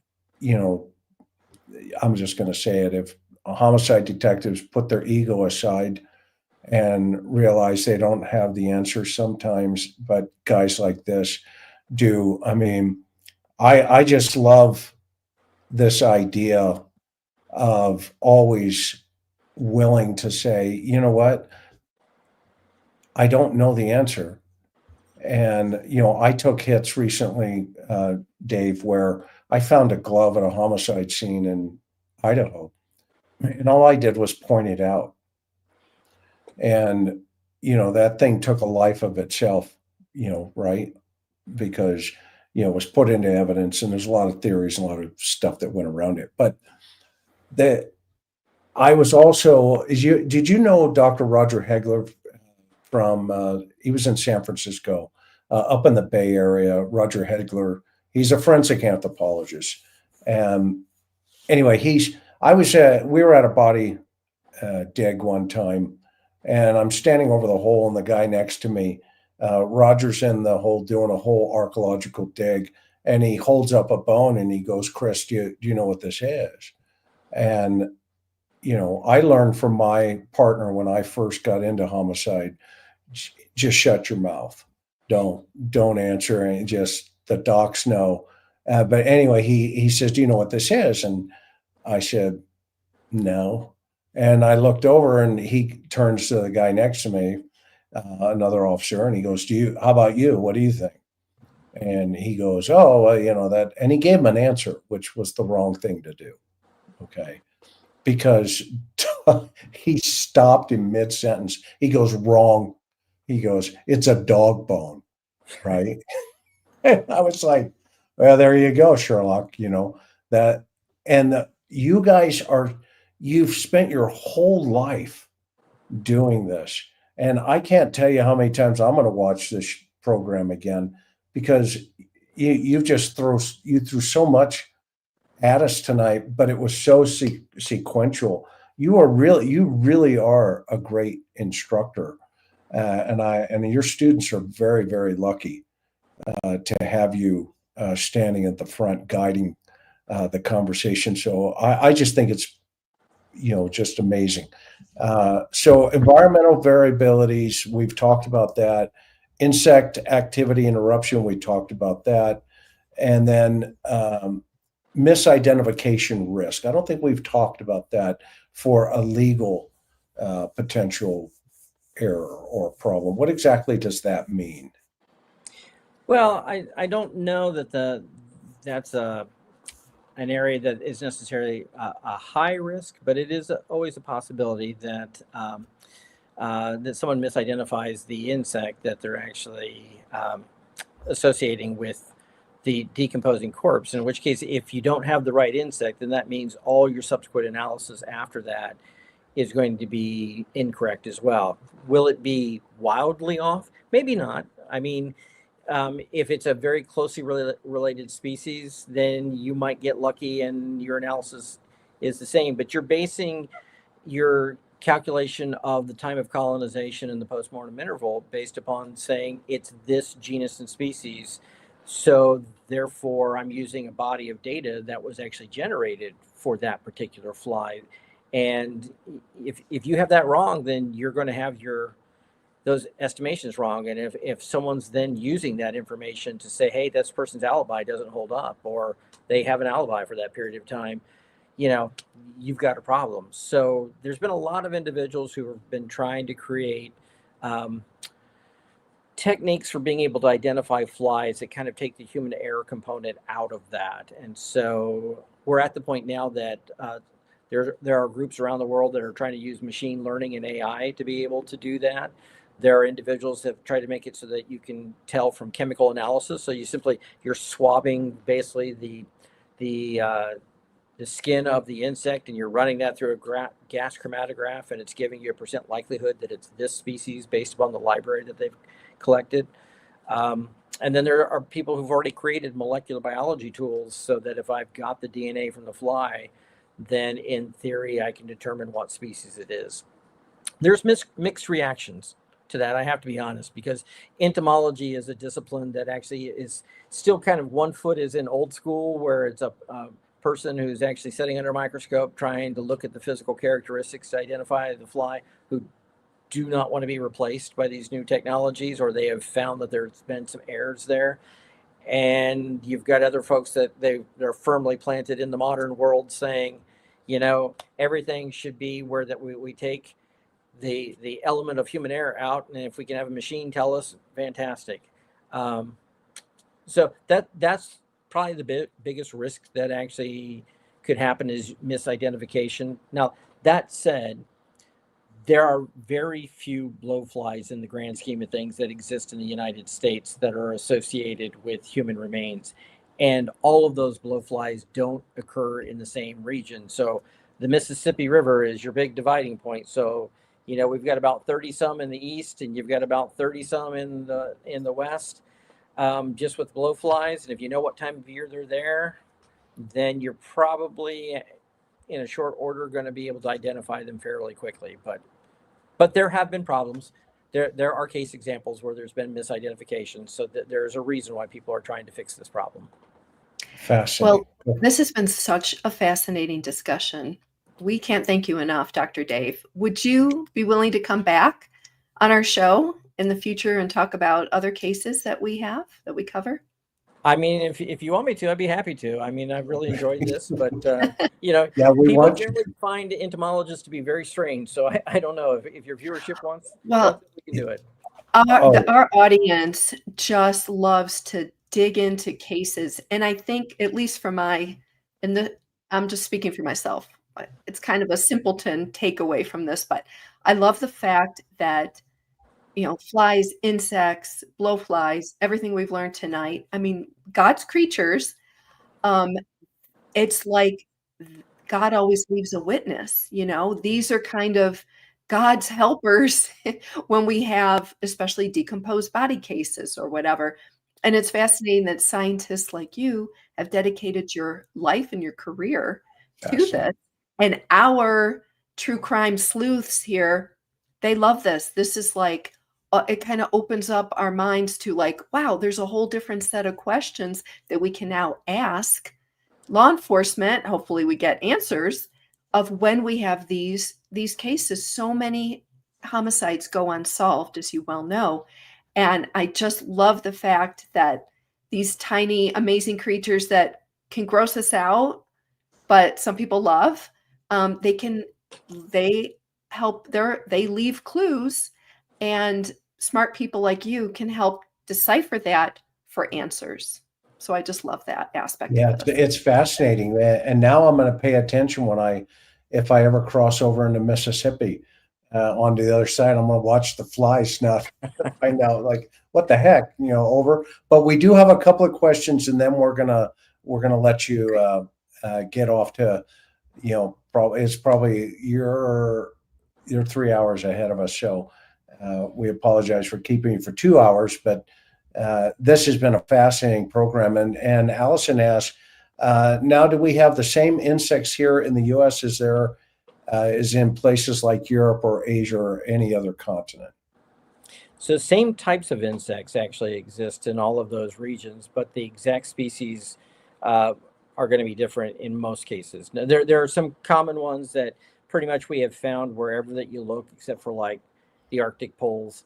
But there are variances. So if you head down into, say, Central and South America, those species are adapted for much different temperatures. So you've got some different ones there, certainly in Asia and in Europe as well. So you have to know your geographic region and the insects that are there to be able to use them. So you can't just go and study, hey, this is what happens in the US. I'm going to try to apply that to Europe. It's not going to work that way. Awesome. And will worms leave evidence? Mom of 6306 wants to know. So if by worms that you're talking about earthworms, so this is, I used to teach invertebrate zoology. So there's actually 7 different groups of animals that are actually technically worms, and none of them are insects. It depends on the situation. So earthworms have been found in human bodies that have been buried. And there are some limited aspects of their biology that might be able to give you just very broad estimates of how long that body has actually been there. The interesting thing about earthworms is when they feed, they crawl with their mouth open and they just kind of process all the soil particles in. So if that soil is coated with decomposition fluids, in theory, then that if they retain it for some period of time, you might be able to connect the worm to a particular location at the same time. Hasn't been done very often, but it has been looked at on a limited scale. Wow. Have you worked with the body farm in Tennessee? No, I mean, I've worked with some of the individuals there, but I haven't gone down to Tennessee. I think we now have 9 body farms in the United States. So Tennessee is the original. Texas has 2. The closest one to me now is actually at George Mason University in Fairfax. Well, their decomp facility is actually in Manassas, and they just opened it last year. So they're very excited, and they've graciously allowed me to come down and use that space whenever I want to. We actually have 25 acres on our campus that we do decomposition studies, and are doing our first human decomposition study in 3 weeks. So kind of excited about that. You're going to put a pig out there and let it go, or how are you guys going to pull that off? What's that? I think he said human. He said human. Yes. Oh, wow. Okay. So you're going to put them out. Body donation, right? Yeah. That happens. So potentially. Yeah. It won't be exactly the same as an above ground decomposition, but it's a specific case that actually has implications for this particular case that we talked about tonight, because we are burying it and we're trying to determine when that cadaver canines and insects can actually detect the decomposition odors based upon the depth of burial as well. Or if is the other aspect too. Yellow Rosa says she can't stand stink bugs. I don't think anybody can. Particularly the I don't know if you have a problem with the brown marmorated stink bug that has come from the East Coast and it's traveled across, but those occur by the thousands usually. Oh, that's an interesting question that you just conjured up here. Is there a migration of bugs happening in the country that we have never experienced? Different types, various types of species coming in from, different parts of the world that are here now, and you're starting to deal with it? So from a forensic standpoint, there's not much evidence from that standpoint, but from an insect in general, yeah, we have invasive insects that come in all the time, usually through a port, and then it's a matter of time that they try to contain them, and it doesn't usually work. The gypsy moth is a classic example of one that has done that, where that we have an East Coast and a West Coast variety that differ not genetically from each other and actually look different as well.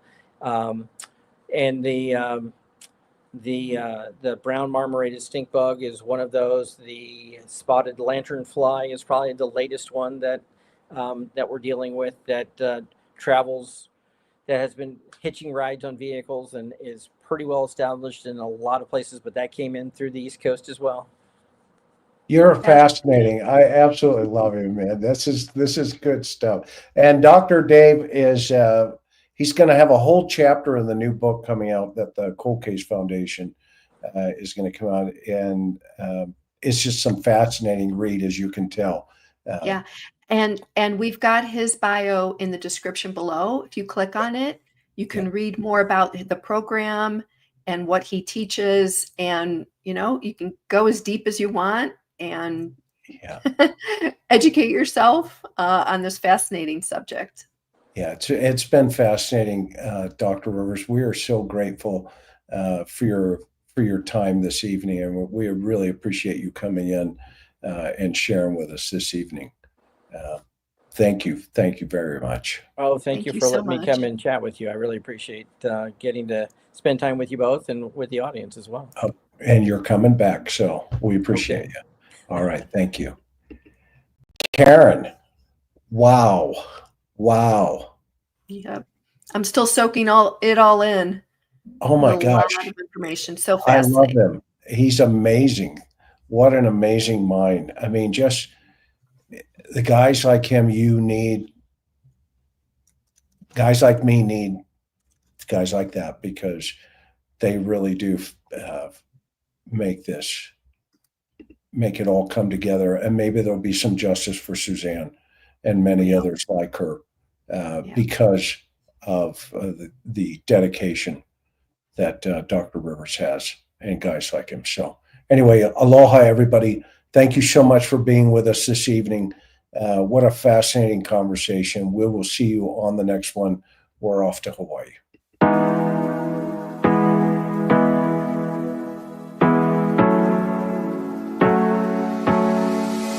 Hard working every day, I'm stressed out 24/7, babe. No timeouts, wish we could fly away. You and I go to our favorite place. Oh yeah, make special memories together. I'll be your company now and forever. I say we fly away, you and me, go to our favorite place. Feeling the sun on my face in Hawaii, with you.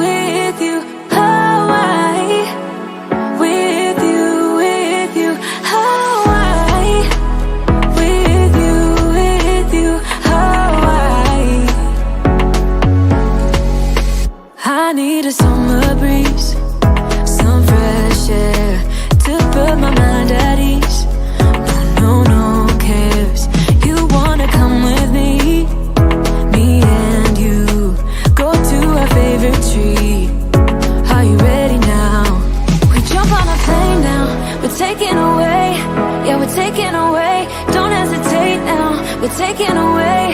Yeah, we're taking away. We'll never come down. We're going away. Yeah, we're going away. You and me. Feeling the sun on my face in a while.